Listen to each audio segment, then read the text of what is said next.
सुमन गांव की एक छोटी सी बच्ची थी। वह सुबह स्कूल जाया करती थी। रास्ते में उसे कर्मा चाचा मिलते थे। सुबह सुबह साइकिल पर डाक खाने जा रहे होते थे।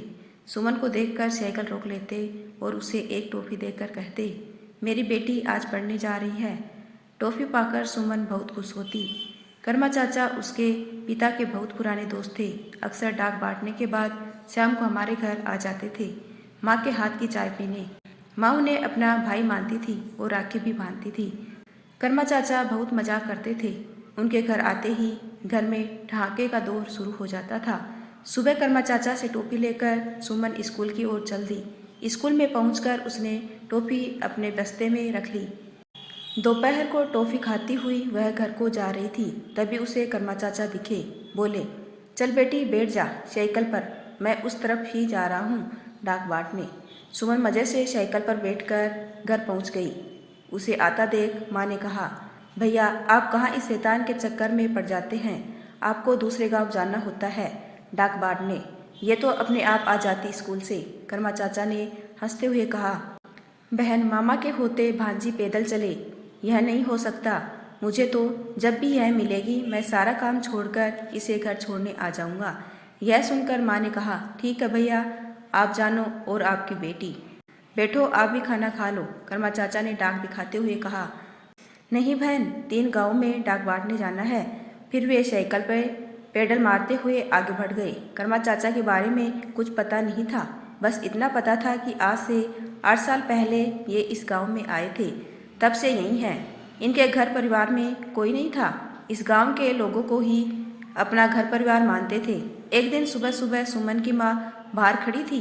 तभी कर्मा चाचा दूर से आते दिखाई दिए। माँ ने उन्हें रोका और कहा, भैया सुमन को बहुत तेज बुखार है, उल्टी भी हो रही है। मैं दवाई दी थी लेकिन कोई आराम नहीं पड़ा। लगता है इसे शहर लेकर जाना पड़ेगा। कर्मा चाचा फटाफट साइकिल से उतरकर घर में आए, अपना थैला एक और पटका और सुमन को उठाकर चल दिए। माँ की गोद में सुमन को देखकर कहा, जल्दी से साइकिल के पीछे बैठ जाओ। माँ ने कहा, भैया आपकी ड्यूटी, लेकिन उन्होंने माँ को डांट कर चुप करा दिया। माँ साइकिल के पीछे सुमन को गोद में लेकर बैठ गई। कर्मा चाचा जल्दी से पेडल मारकर शहर की ओर चल दिए। 12 किलोमीटर गर्मी में साइकिल चलाकर शहर पहुँचे। वहाँ डॉक्टर ने सुमन का चेकअप किया और उसे भर्ती कर लिया। 3 दिन तक सुमन का इलाज चलता रहा, लेकिन कर्मा चाचा 1 मिनट के लिए भी उसे छोड़कर नहीं गए। माँ, पिताजी और कर्मा चाचा तीनों सुमन के पास बैठे रहे। तीसरे दिन सुमन की कुछ तबीयत कुछ संभली तो वह घर जाने की जिद करने लगी। माँ पिताजी गाड़ी करके उसे घर ले आए। कर्मा चाचा पीछे पीछे साइकिल पर आ गए। जब 3 दिन बाद कर्मा चाचा डाक खाने पहुँचे तो उनके बड़े साहब ने उन्हें खूब डांटा। बहुत सारी डाक और मनी ऑर्डर पड़े हुए थे। 10-10 घंटे साइकिल चलाकर उन्होंने कई दिनों तक ये डाक बांटी।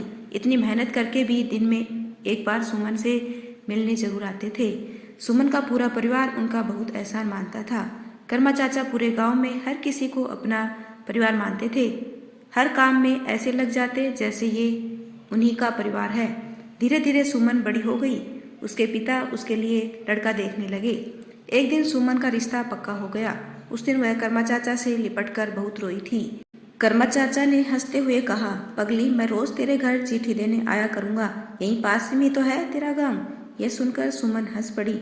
सुमन की शादी के लिए कर्मा चाचा ने डाक खाने से पूरे सप्ताह की छुट्टी ली थी।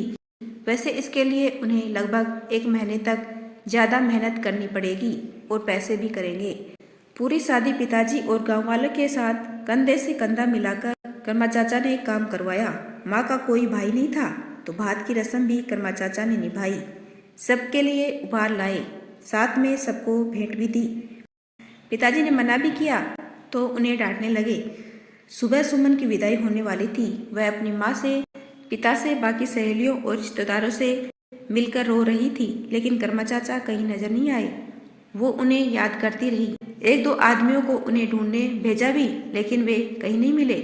सुमन के मामा शायद उसको विदा होते नहीं देख सकते थे, इसलिए कहीं छिप गए थे। कुछ दिन बाद जब सुमन घर आई तब कर्मा चाचा मिलने आए, लेकिन वो गुस्सा होकर बैठ गई। बहुत कोशिश करने पर बड़ी मुश्किल से मानी थी। कुछ दिन बाद सुमन अपने ससुराल में व्यस्त हो गई।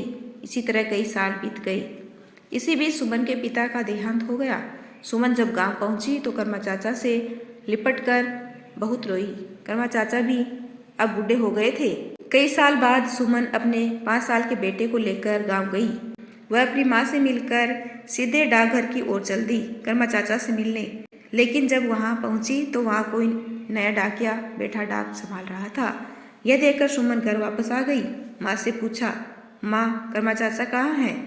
क्या वो अब डाकिया नहीं रहे?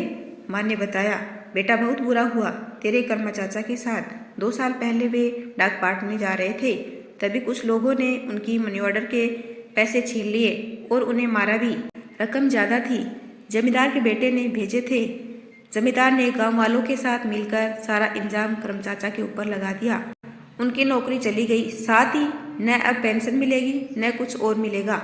अब वो गांव के बाहर मंदिर के पीछे एक खाट पर पड़े रहते हैं। कोई कुछ दे जाता है तो खा लेते हैं। मैंने बहुत कोशिश की कि वे हमारे घर आ जाएं, लेकिन वे नहीं माने। बोले, सुमन के पिता होते तो जरूर आता बहन, पर बोझ नहीं बन सकता। सुमन भागती हुई कर्मा चाचा के पास गई। उसने देखा एक टूटी हुई खाट पर डाके की फटी पुरानी वर्दी पहने कर्मा चाचा लेटे हैं। हंसते मुस्कुराते हुए चेहरे की जगह झुर्रियों से भरा सूखा सा चेहरा, आंखों के नीचे काले गड्ढे। सुमन उनके पास गई तो डांटते हुए बोले, भाग यहाँ से, यहाँ मत आ, मुझे टीवी है, तुझे लग जाएगी। सुमन डर गई। वह दूर से कर्मा चाचा को देखती रही।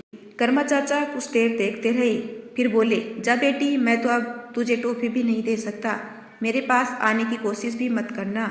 सुमन रोती हुई वापस आ गई। कुछ देर बाद माँ के पास बैठकर रोती रही, फिर वापस ससुराल चली गई।